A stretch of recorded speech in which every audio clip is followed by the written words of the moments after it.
ॐ नमः सिद्धेभ्यः। ॐ नमः सिद्धेभ्यः। ॐ नमः सिद्धेभ्यः। मोक्षमार्गस्य नेतारम् भेतारं कर्मभूभृतां ज्ञातारं विश्वतत्त्वानां वन्दे तद्गुणलब्धये। वन्दे तद्गुणलब्धये। तत्पाठ्यसूत्रकर्तारम् गृध्रपेक्षोपलक्षितं वन्दे गणेन्द्रसञ्जात मोमा स्वामी मुनीश्वरम्। मोमा स्वामी मुनीश्वरम्।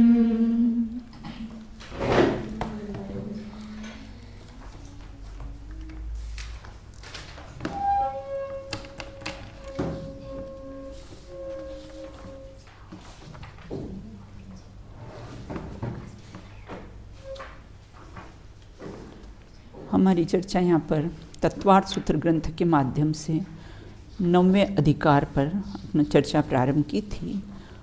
पूर्व में हमने 22वें और 23वें सूत्र पे चर्चा की थी। आज अपन कैसा है 24वां सूत्र। 24 हो चुकी थी, 25 से स्टार्ट करना है। अच्छा 25 से स्टार्ट करना, 24वां हो चुका था। उपचार विनय किसे कहते हैं? पहले तो ये बताइए विनय कितने प्रकार के होते हैं, फिर उसमें उपचार विनय किसे कहते हैं। हाँ चलो बताओ, अनुज्ञा बताइए।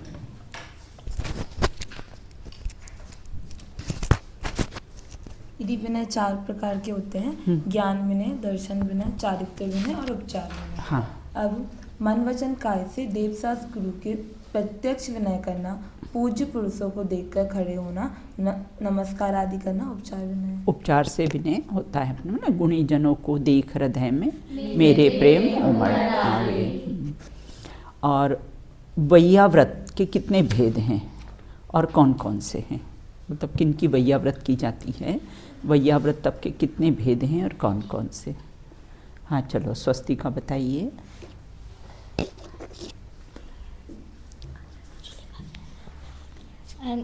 वैयाव्रत के 10 भेद आए, 10 प्रकार आए हैं। हाँ। उनके नाम ऐसे हैं: आचार, उपाध्याय, तपस्वी, शैष्य, ग्लान, गण, कुल, संग, साधु और मनोज्ञान। मनोज्ञान है ना। आचार का अर्थ क्या होता है? आचार का अर्थ क्या होता है?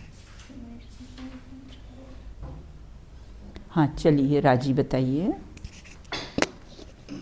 दीदी आचार शब्द से बात हाँ। है, तो उसका अर्थ है उसके अनुरूप। हाँ। तो जो मुनि स्वयं पंचाचार का आचरण करे, हाँ। और दूसरों को करवावे, हाँ। वह आचार्य है। वो कैसा है? आचार्य है, बिल्कुल। और कैसे है? जैसे ज्ञानाचार, मतलब अपना जो ज्ञान स्वभावी आत्मा है उसके अनुरूप होना, वह कैसा है? ज्ञानाचार्य है। उसको बंद कर दो, उसको बीप को। अच्छा, वैयाव्रत करना तप है या कराना? वैयाव्रत करना तप है, हम मुनिराज इत्यादि की पैर वगैरह दबाएं, सेवा सुषुम्ना करने, वो तप है कि दूसरों से पैर दबाना? तो ये तप का फल किसको लगेगा, दबाने वाले को या दबवाने वाले को? हाँ बताइए राजी। दीदी वैयाव्रत में ऐसा मानते हैं कि किसी के पैर दबाना। हाँ हाँ। तो उसमें यदि पैर दबाना तप है, हाँ। तो फिर गृहस्थ को तप हो जाएंगे। बराबर, लेकिन जो बिल्कुल। तप है वो तो मुनिराजों को ही होते हैं, मुनिराज 12 को- प्रकार के तप। बराबर। और यदि पैर दबाना तप होगा, हाँ। तो वो किसी स्वीकार नहीं होगा। सब कहेंगे आ जाओ मेरे पैर दबा दो, तो तप हो बराबर, जाएगा। बिल्कुल। तो ये करना सही नहीं है। तो फिर वास्तविक स्वरूप क्या है उसका? वास्तविक ऐसा है हाँ। कि वास्तविक सेवा तो है स्व व पर को आत्मा में लगाना, बस, ये है वास्तविक। हाँ। और इससे आत्महित होगा और इससे शुद्धोपयोग दशा प्रकट होगी, बराबर, जिससे चित्त बिल्कुल। की स्थिरता रहेगी। हाँ, और हाँ। यदि कभी किसी कारण मतलब जब मुनिराजों को अत्यंत पीड़ा वगैरह हो, हाँ, या हाँ। फिर चित्त की अस्थिरता हो, हाँ। तो हमें पहले उनकी सेवा करनी चाहिए, बराबर। ना कि पहले हमें उपदेश देना चाहिए हाँ। उन्हें कि ये शरीर मेरा नहीं है, इस हाँ। टाइप से पहले हम थोड़ी हाँ। सेवा करें, फिर उसके बाद हो सके तो थोड़ा सा उपदेश दे दें हाँ, कि बराबर, ये बिल्कुल, बहुत बढ़िया, बिल्कुल।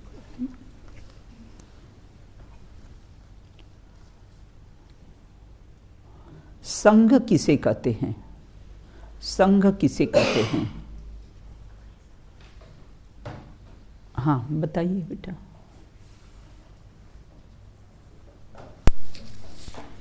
ऋषि, यति, मुनि और अनगार के भेद से 4 प्रकार के साधुओं को संघ कहते हैं। हाँ। अथवा मुनि, आरिका, श्रावक, श्राविका के समूह को भी संघ कहते हैं। संघ कहते हैं।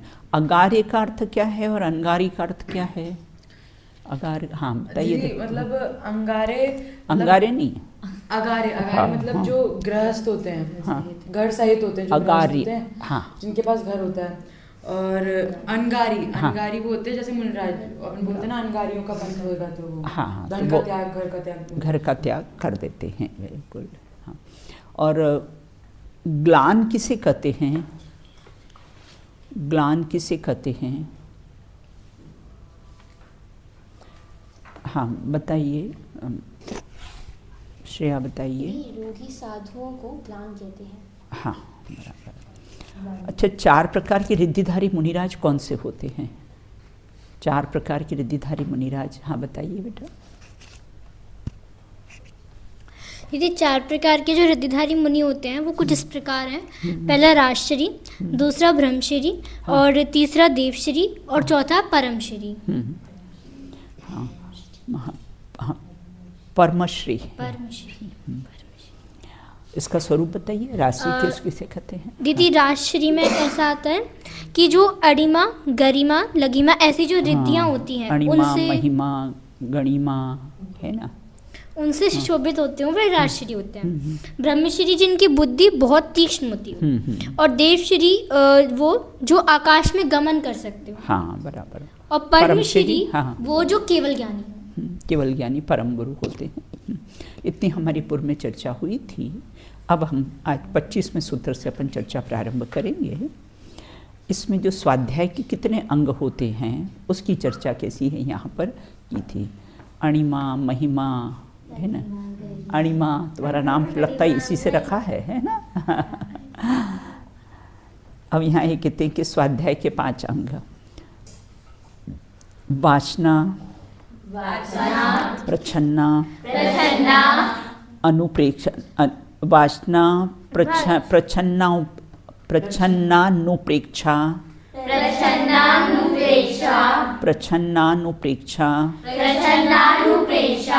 वो कंटिन्यू में आएगा, है ना। प्रच्छन्नानुप्रेक्षा आमनाय, मन है ना, मनाय, है ना। तो आमनाय नहीं, उसका संधि विच्छेद करेंगे तो आमनाय हो जाएगा, तो मनाय, है ना। प्रच्छन्नानुप्रेक्षा मनाय, प्रच्छन्नानुप्रेक्षा मनाय, धर्मोपदेशा,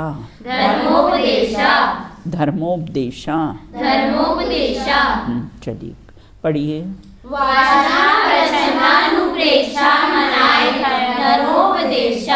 एक बार फिर से पढ़िए।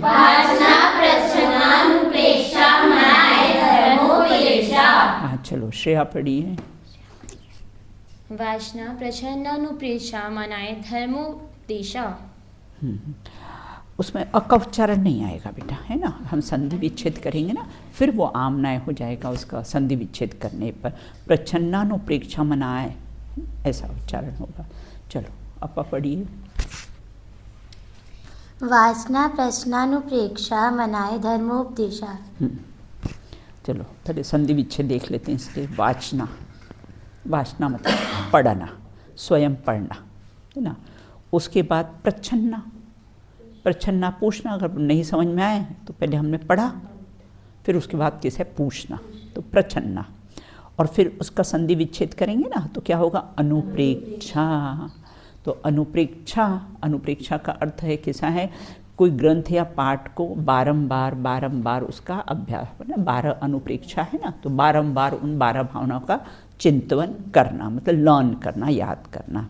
और आमनाय का अर्थ होता है फिर उसको कैसा है, अपना मतलब ना घोकना, हाँ, घोकना मतलब याद करना उसको, बिल्कुल है ना। पुनः पढ़ने को क्या कहते हैं, आमनाएं कहते हैं। और उसके बाद फिर धर्म उपदेश, फिर 5वें नंबर पर आता है धर्म उपदेश।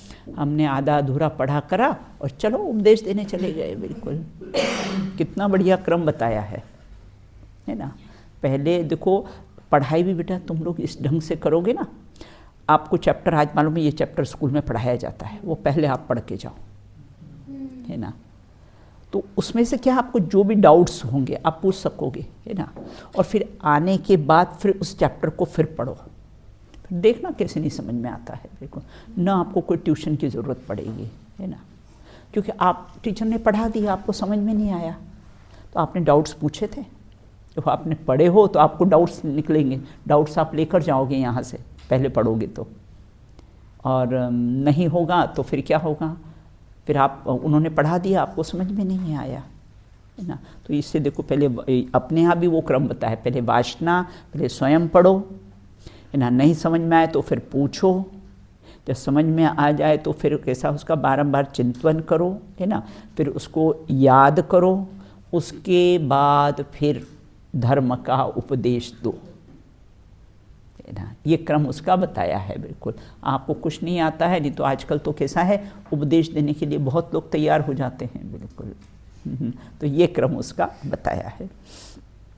तो 5 उसके कैसे अंग स्वाध्याय के बताए हैं, वासना, प्रच्छन्ना, अनुप्रेक्षा, आमनाय और धर्म उपदेश। ये 5 कैसे हैं, है ना। मात्र वासना ही नहीं, स्वाध्याय नहीं है, मात्र हमने पढ़ लिया, हमारा तो स्वाध्याय का नियम है ना, हमने तो पढ़ लिया। स्व अध्याय, अपने का अध्ययन करना, है ना। मैं आत्मा हूँ, है ना, ऐसा उसका अध्ययन करना, उसका नाम स्वाध्याय। आत्महित की दृष्टि से पूछना, कोई से पूछना भी होना आत्मदृष्टि। अब देखते हैं इसकी बुद्धि को जरा जज करते हैं, इसको कितना आता है।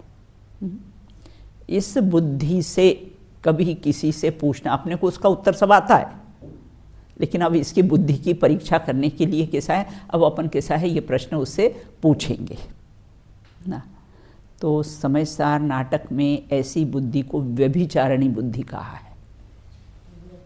व्यभिचारिणी बुद्धि, तूने बुद्धि को अपने में नहीं लगाया और दूसरों की बुद्धि की परीक्षा करने में लगा दिया। व्यभिचारिणी बुद्धि उसको कहा है। तो पहले तो कैसा है, आत्महित की दृष्टि से पूछना, फिर बारंबार उसका चिंतन करना, उसका नाम कैसा है, स्वाध्याय है। मात्र पढ़ लिया, पढ़ डाला, उसका नाम स्वाध्याय नहीं। ये 5 पूर्वक करना, उसका नाम कैसा है, स्वाध्याय कहा है। स्वाध्याय के 5 भेद कैसे हैं, होते हैं। अब यहाँ ये कहते हैं, अपनी बुद्धि से पहले तो हम जितना मर्म निकाल सकें उसका, है ना, अपनी शक्ति से पूरा मर्म कैसा है उसका निकालना। अब कहते पहला वासना। अब कैसे, कौन से ग्रंथ पढ़ना, आपने पढ़ने के लिए तो बोल दिया है, अब ठीक है आप पढ़ेंगे, कुछ भी पढ़ेंगे हम, बिल्कुल। तो यहाँ ये कहते वासना मतलब कैसे, निर्दोष ग्रंथ जो वीतरागता के पोषक हो, ऐसी जिनवाणी को जो निर्दोष ग्रंथ हो ना, जिसमें मोक्ष मार्ग का उपदेश दिया हो, दुखों से दूर हो और सुख की प्राप्ति हो, ऐसे ग्रंथों का कैसा है श्रवण करना ना। तो स्वयं वासना। और देखो अपन ट्रेन या बस में जा रहे ना, चलो अपने जैन धर्म के अब हम वक्ता हो गए ना, तो चलो अपने बात बताने उनको लग गए, जैन धर्म की अपनी बात बताने लग गए। भाई किसको, प्यासे को पानी पिलाना चाहिए, जिसको जिज्ञासा हो ऐसे प्यासे को पानी पिलाना चाहिए, नहीं तो वो वॉमिट करेगा ना, आपकी बात को कैसा है उगल देगा वो, बिल्कुल। तो शिष्य को पढ़ाने का नाम कैसा, वासना स्वाध्याय है। वास्तव में तो कैसा है, स्वयं पढ़ना, है ना। और ठीक है, उसके बाद शिष्यों को पढ़ा दिया, बिल्कुल। फिर उसके बाद पूछना, अपने पढ़ा है, अब पढ़ने के बाद अपने को कितने डाउट्स होते हैं, तो ऐसे पूछना। बहुत से लोग हमसे पूछते हैं, दीदी कौन से ग्रंथ का स्वाध्याय करें पहले, है ना। तो यहाँ ऐसा कोई आगम में ऐसा कोई ग्रंथ का नाम नहीं कि आप वर्तमान योग का ही करो, कि करणान योग का ही करो, कि चरणान योग का ही करो। भाई तुम्हारा जैसी, है ना, जैसी अपने को तकलीफ हो, है ना, डॉक्टर के पास, है ना, वैसी मेडिसिन लेना। मेडिसिन तो बहुत सारी रखी हुई है, लेकिन तुम्हें क्या तकलीफ है। अगर तुम्हारा प्रथमान योग पढ़कर अगर आपका मन लगता हो तो आप प्रथमान योग पढ़ो, है ना। आपको ऐसा लगता हो कि अब कैसा है, कर्मों, है ना, इस कर्म से का बंद होगा तो फिर इसका उदय आएगा, है ना, कोई कर्म वर्म को माने नहीं, तो तू करणान योग का अध्ययन कर।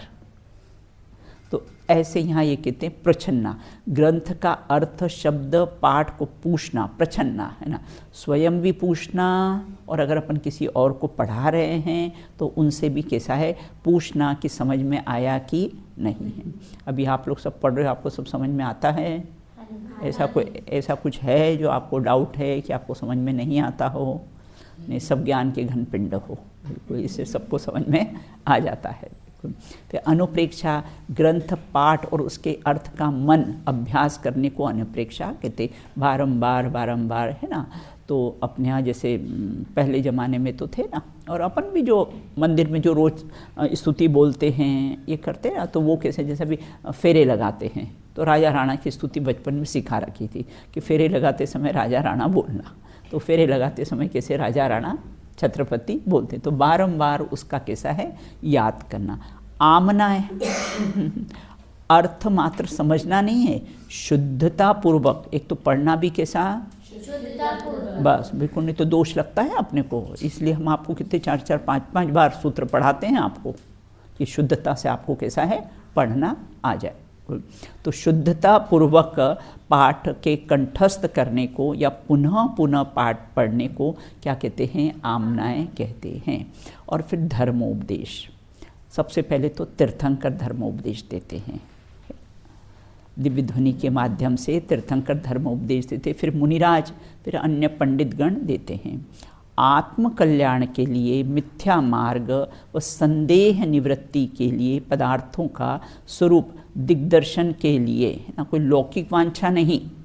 धर्म उपदेश देना, अरे हम धर्म उपदेश देंगे तो पंडित बन जाएंगे, तो लोग हमारी सेवा सुषुम्ना करेंगे, ये कोई अंतर में भावना नहीं होनी चाहिए। बिल्कुल, हाँ, बिल्कुल निर्लोभी वृत्ति से होगी ना, बिल्कुल प्रभावना ना, तो सच्ची प्रभावना होगी बेटा, है ना। नहीं तो किसी प्रभावना नहीं, अप्रभावना हो जाएगी। पंडित कोई हो ना, लोभी लालची हो, ये हो, उसका आचार व्यवहार अच्छा नहीं, मात्र कोरा ज्ञान हो और आचरण जीरो हो, तो वो प्रभावना करने जाएगा तो क्या हो जाएगा बेटा, अप्रभावना हो जाएगी। क्योंकि ज्ञान से पूज्य नहीं होते हैं, आचरण से पूज्य होते हैं। तो इसलिए कैसा है, अपना आचरण भी आगम के अनुरूप ही, अनुकूल ही होना चाहिए। तो इस प्रकार आत्मकल्याण के मिथ्या मार्ग और संदेह निवृत्ति, बिल्कुल। अभी कोई गद्दी पे धार्मिक उपदेश देने बैठे और किसी पैंट शर्ट पहन के और ऐसे थोड़ा हीरो स्टाइल में बैठे, कोई लड़का हो तो, और कोई महिला पुरुष बैठे, है ना, वे छोटी ऐसी बाल आगे कर ले और ये कर ले और ऐसा करके धर्म उपदेश देंगे, तो क्या होगा बेटा, असर होगा उसका। वो तो ऐसा आप खाए काकड़ी ना दूसरों को बतावे आकड़ी दूसरों को तो बता, लेकिन स्वयं कैसे कोरे के कोरे, बिल्कुल, है ना। तो प्रभावना नहीं होगा, अप्रभावना हो जाएगी। देख लिए पंडित लोग, देख लिए सब, ऐसे अप्रभावना होगी तो बाहर कहीं भी जाए तो हमारा आचार व्यवहार, हमारा बोलना उठना बैठना, है ना, अपना कैसा आचरण बहुत कैसा है, आगम के अनुकूल होना चाहिए।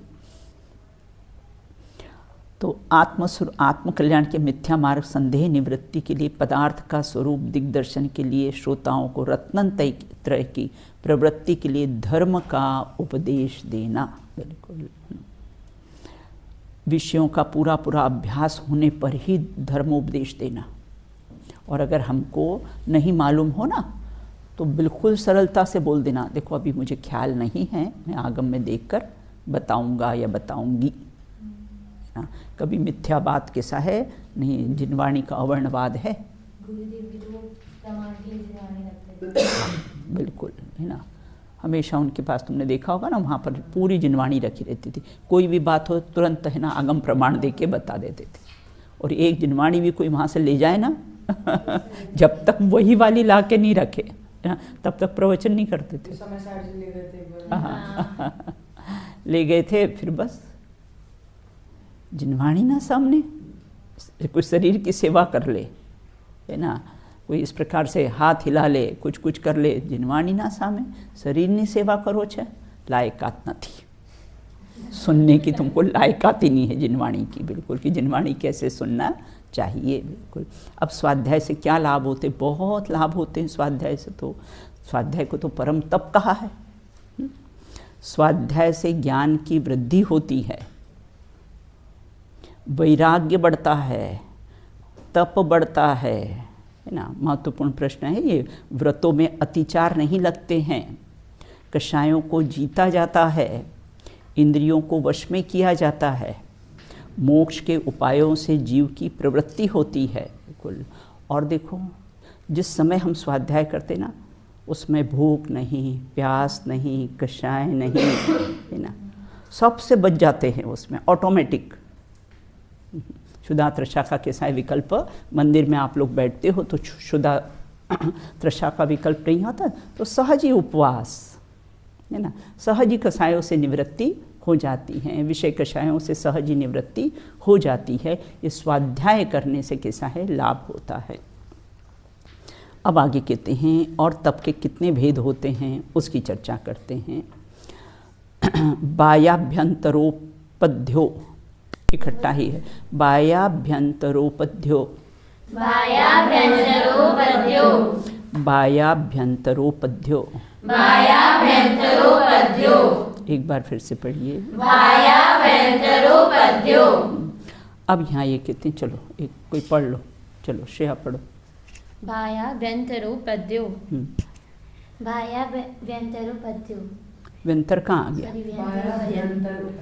फिर से पढ़ो, देख कर ढंग से, माइक में फिर से ढंग से पढ़ो। बाह्याभ्यंतरोपध्यो। जल्दी नहीं पढ़ना, सूत्रों को जल्दी नहीं पढ़ना, अशुद्ध पढ़ा जाएगा तो अपने को दोष लगेगा, है ना, शांति से पढ़ना उसको। अब यहाँ ये कहते हैं वह बाह्य और अभ्यंतर उपाधि का त्याग, विसर्ग है ना, विसर्ग तप के कितने भेद हैं और कौन से, उसकी अपनी यहाँ पर चर्चा चल रही है। तो दो प्रकार के होते हैं, एक बाह्य और एक अभ्यंतर उपाधियों का त्याग। अब बाह्य उपाधि व्युत्सर्ग और अभ्यंतर उपाधि व्युत्सर्ग। व्युत्सर्ग का अर्थ क्या है, व्युत्सर्ग का अर्थ होता है त्याग, व्युत्सर्ग का अर्थ होता है कैसा त्याग, है ना। और त्याग कैसे, जो तृप्त हो वही त्यागी होते हैं। त्यागी कौन होता है, जो तृप्त होते हैं वही त्यागी होते हैं। बाह्य उपाधि व्युत्सर्ग किसे कहते हैं, धन धान्य बाह्य पदार्थ का त्याग करना वो बाह्य उपाधि व्युत्सर्ग है। अब यहाँ कहते हैं अंतर मुहूर्त में 3773, ये श्वासोश्वास की चर्चा है, तो मतलब कितनी बार श्वास लेते ना, थोड़ा सा विषय है। तो एक अंतर मुहूर्त में 3773 श्वासोश्वास रूप, 73 मतलब 73, 3000, हाँ 3773 श्वासोश्वास रूप 2 घड़ी प्रमाण, मतलब एक मुहूर्त के अंदर का काल अंतर मुहूर्त है। उत्तम, मध्यम और जघन्य ना, 2 समय कम उत्कृष्ट अंतर मुहूर्त 2 प्रकार है। यहाँ उत्तम अंतर मुहूर्त को लेना, नीचे का जो 27वां सूत्र है ना उसकी है बताया है यहाँ।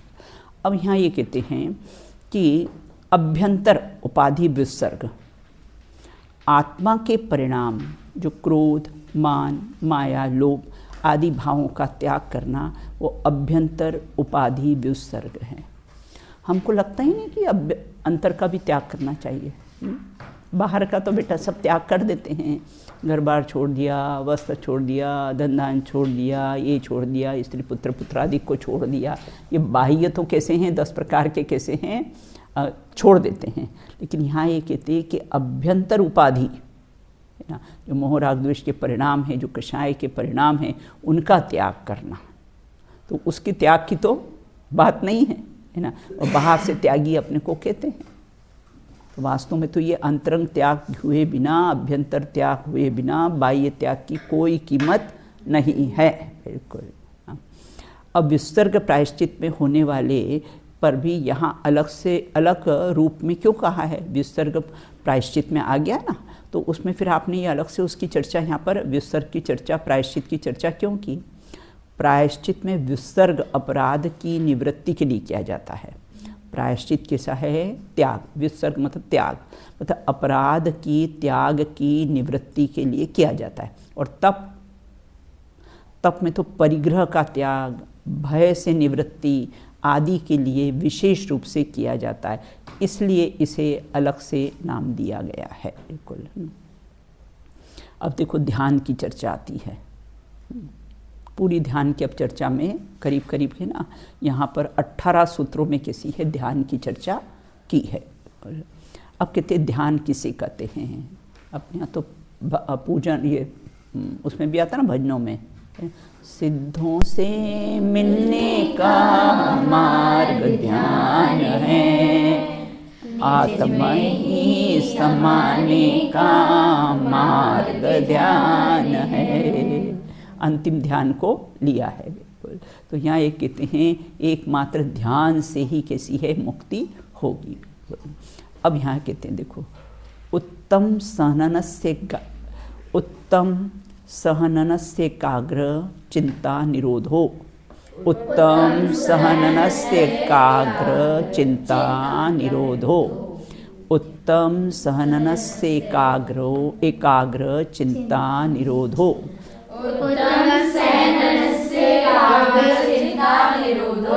एक बार फिर से पढ़िए,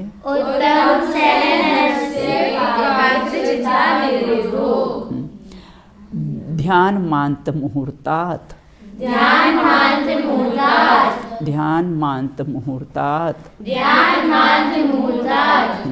चलिए कंटिन्यू में पढ़िए।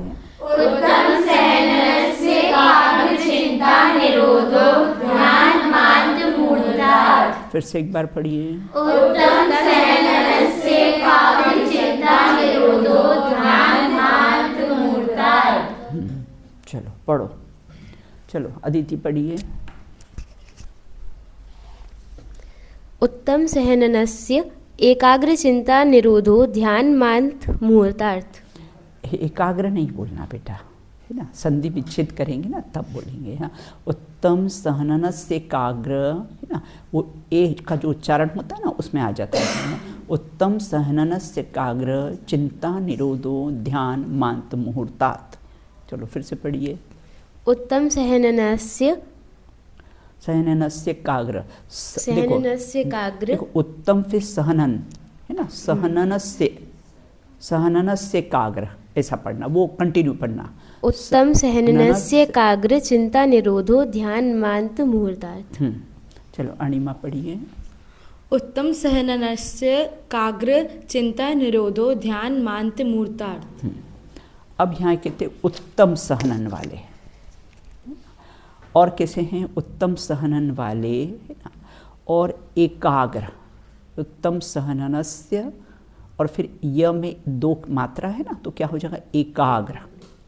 एकाग्र चिंता निरोध, मतलब एक को अग्र करके उसमें अपने चित्त को रोकना, निरोधो मतलब उसको रोकना, किसी एक को उत्तम सहनन वाले। और किसको होता है ये ध्यान, बोले उत्तम सहनन वालों को। तो उत्तम सहनन वाले कौन होते हैं?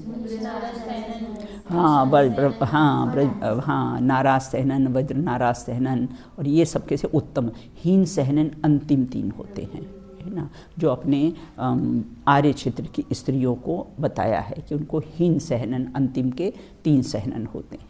तो यहाँ ये कहते मिथ्या दृष्टि, मिथ्या दृष्टि भी किसको आग्रह करता है? एक शरीर को ही आग्रह करता है और बस उसी का ध्यान करते रहता है। है ना, वो भी ध्यान तो करता है। ध्यान अपन सबको करते आता है, ऐसा नहीं कि अपने को ध्यान करते नहीं, सबको ध्यान करते आता है, लेकिन विषय मिथ्या दृष्टि भी ध्यान करता है तो किसी शरीर का, स्त्री पुत्र पुत्रादि सहयोग सहयोगी भाव का निरंतर ध्यान करता है बिल्कुल। तो ये वो कैसा है, वो ध्यान कैसा है ना, वो सब आर्त और रौद्र ध्यान में जाता है बिल्कुल। तो उत्तम सहनन वाले एकाग्र मतलब एक को अग्र, एकाग्र मतलब एक को अग्र करके, अग्र मतलब आगे, तो किसको एकाग्र में है, किसको लिया है, बोले आत्मा को, आत्मा को ही अग्र करके उसमें किसी अपनी चिंता, या चिंता का मतलब वो नहीं लेना वो चिंता करते हैं आकुल व्याकुल, वो बात नहीं लेना। चिंता मतलब चित्त की वृत्ति को उसमें रोकना, निरोधो मतलब उसमें रोकना। और ऐसा ध्यान का काल कौन सा रहता है, अंतर मुहूर्त, ध्यानामांत मुहूर्तात् मतलब अंतर मुहूर्त का कैसा है, होता है बिल्कुल ऐसा ध्यान। और अंतर मुहूर्त तक अगर ध्यान रहे तो फिर केवल ज्ञान की प्राप्ति हो जाती है।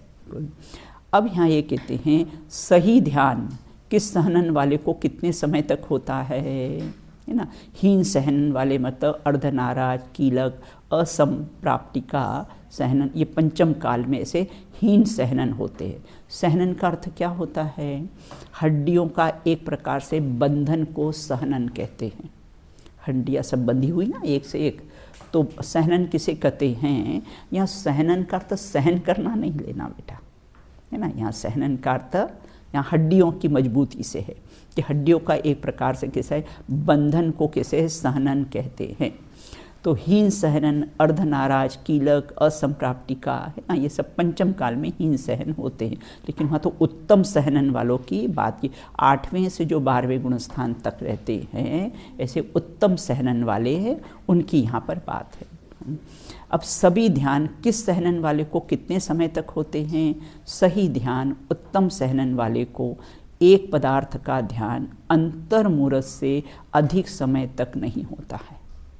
कोई भी ध्यान होगा ना, ये अंतर्मुहूर्त तो उत्कृष्ट बता दिया है। अपना भी देखा, किसी बात का चिंतन करो तो कहाँ पौन घंटे चलो, उसके बीच में कितने चिंतन बीच बीच में आ जाते हैं। तो सही ध्यान तो उत्तम सहनन वाले को एक पदार्थ में अंतर्मुहूर्त तक अधिक हो बिल्कुल। हाँ, तो ये और अंतर्मुहूर्त तक चले। अंतर्मुहूर्त किसको कहते हैं,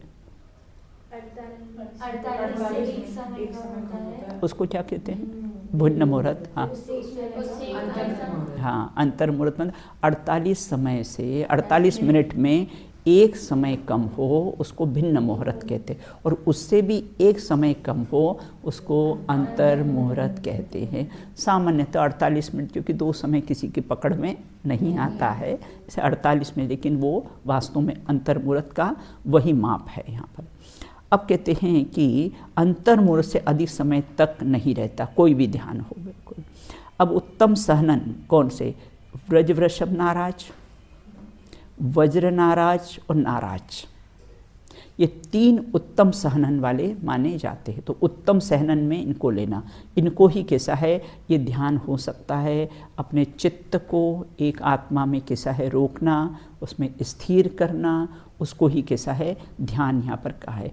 मोक्ष के कारणों कैसा है प्रथम, और जो मोक्ष जाने वाले जीव होते हैं ना, तीर्थंकर को नियम से व्रज वृषभ नाराज सहनन शरीरी होता है प्रथम ना, वही सहनन होता है। तो व्रज वृषभ नाराज ये 3, अर्ध नाराज के लिए देखो उत्तम सहनन व्रज वृषभ सहनन को ही, और शुक्ल ध्यान में होता भी कौन सा है, शुक्ल ध्यान व चौथे काल में ही होते हैं। भी वर्तमान में ये सहनन होते ही नहीं हैं और ये ध्यान भी इतना होता नहीं है। अब कहते हैं ध्यान का अवधि काल कितना है। देखो यहाँ पर ये उत्तम शब्द क्यों लिया है, क्योंकि अर्धनाराज, कीलक, असंप्राप्तिका के निषेध के लिए यहाँ पर क्या शब्द लिया है, उत्तम सहनन लिया है बिल्कुल। अब यहाँ ये कहते हैं ध्यान का अवधि काल कितना है। ध्यान का अवधि काल कैसा है, अंतर मुहूर्त है। मुहूर्त किसे कहते हैं, 2 घड़ी को कैसे हैं मुहूर्त कहते हैं। घड़ी अब किसे कहते हैं, 24 मिनट को 1 घड़ी कहते हैं, है ना। देखो अपने यहाँ तो छडाला में जहाँ ध्यान ध्याता धे को विकल्प वच भेदंता, जब ध्यान में इतने मग्न हो जाते हैं तब कौन ध्यान करने वाला धे कौन है ऐसा कोई भी विकल्प रहता नहीं, एकमात्र स्वरूप की स्थिरता रहती है। बिल्कुल ध्यान ज्ञान की व्यग्रता का अभाव और ज्ञान की व्यग्रता का अभाव। देखो आत्मा को जानना वो ज्ञान है और जानते रहना उसका नाम कैसा है, ध्यान है। तो घड़ी किसे कहते, 24 मिनट की एक घड़ी। अंतर मुहूर्त किसे कहते हैं, जो मुहूर्त के भीतर हो वह अंतर मुहूर्त कहलाता है। उसमें भी जघन्य अंतर मुहूर्त, एक आवली में एक समय, एक आवली और एक समय उत्कृष्ट, और 48 मिनट में से एक समय कम, और उससे भी फिर कैसा है वो भिन्न मुहूर्त, उससे भी एक समय कम, उसको अंतर मुहूर्त। मुहूर्त के भीतर अंतर मुहूर्त होता है। तो 48 मिनट को कैसा कहते हैं, मुहूर्त कहते हैं, और उसके भीतर है ना, तो वो कैसा होता है, मतलब उसके एक समय कम फिर एक समय कम, उसके भीतर वह कैसा है, अंतर मुहूर्त कहलाता है। ध्यान का काल अंतर मुहूर्त ही क्यों लिया है, ध्यान अंतर मुहूर्त ही क्यों होता है, अंतर मुहूर्त काल में एकाग्र की चिंता का दुर्धर होता है। मतलब अंतर मुहूर्त काल के बाद ही ना क्या होता है, जो एकाग्र है ना, वो एकाग्र की चिंता का निरोध होता है, इसलिए कहते हैं कि वह अंतर मुहूर्त के बाद ही कैसा है ये होता है। अपने यहाँ तो ध्यान का सबसे पहला अपने यहाँ तो कहे जिसमें मेरा अपनापन हो वही ध्यान है। और सबसे पहले तो द्रव्य संग्रह में आपने पढ़ा है ना, माँ चिट्ठम माँ जंपम माँ चिंतव ना, कुछ भी चिंता नहीं, कुछ भी चेष्टा नहीं, कुछ भी नहीं, वह अप्पा अप्प मही रदो, बस आत्मा का आत्मा में स्थिर होना ही ध्यान है। बिल्कुल।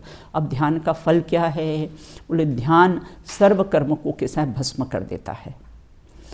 अंतर मुहूर्त में किया हुआ एक बार का ध्यान क्या करते हैं, घातीय कर्मों को नष्ट करके केवल ज्ञान की प्राप्ति हो जाती है। और ध्यान के लिए क्या जरूरी है, ध्यान के लिए एक तो ध्याता, ध्येय ध्यान करने वाला, ध्येय मतलब आत्मा, और फिर ध्यान का काल, तीन बातें आई है। ध्याता, ध्यान, ध्येय और ध्यान का काल, ये चार बातों का जानना कैसा है, जरूरी है ध्यान के लिए। ध्यान के लिए ध्याता मतलब ध्यान में करने वाला, ध्यान है ना, और ध्येय कैसा है, मतलब एकाग्र पूर्वक चिंता का निरोध करना, वो ध्यान, और ध्येय मतलब आत्मा, और वो ध्यान का काल कितना है, अंतर मुहूर्त का होता है। ये चार बातें अपने को ध्यान रखनी है। इस प्रकार की चर्चा की है, शेष चर्चा अपन कैसी है आगे करेंगे। चलिए पढ़ लीजिए सूत्र।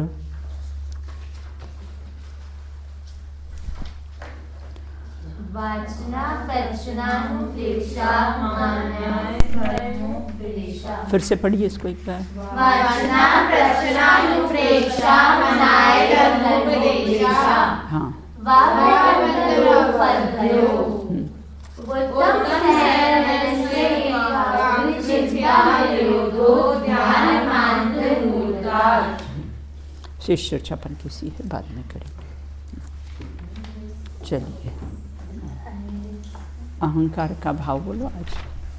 अहंकार का भाव न रखूं, नहीं किसी पर क्रोध करूं, देख दूसरों की बढ़ती को कभी न ईर्ष्या भाव धरूं, रहे भावना ऐसी मेरी, सरल सत्य व्यवहार करूं, बने जहाँ तक इस जीवन में औरों का उपकार करूं, औरों का उपकार करूं।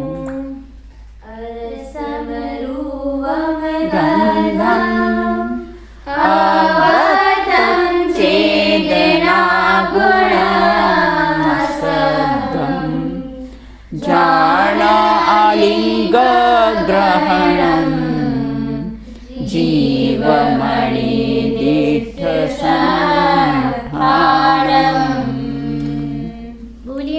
अनंत सिद्ध परमेश्वरी भगवंतों की जय हो। नित्य बोधिनी जिनवाड़ी माता की जय हो। समस्त वीतरागी संतों की जय हो।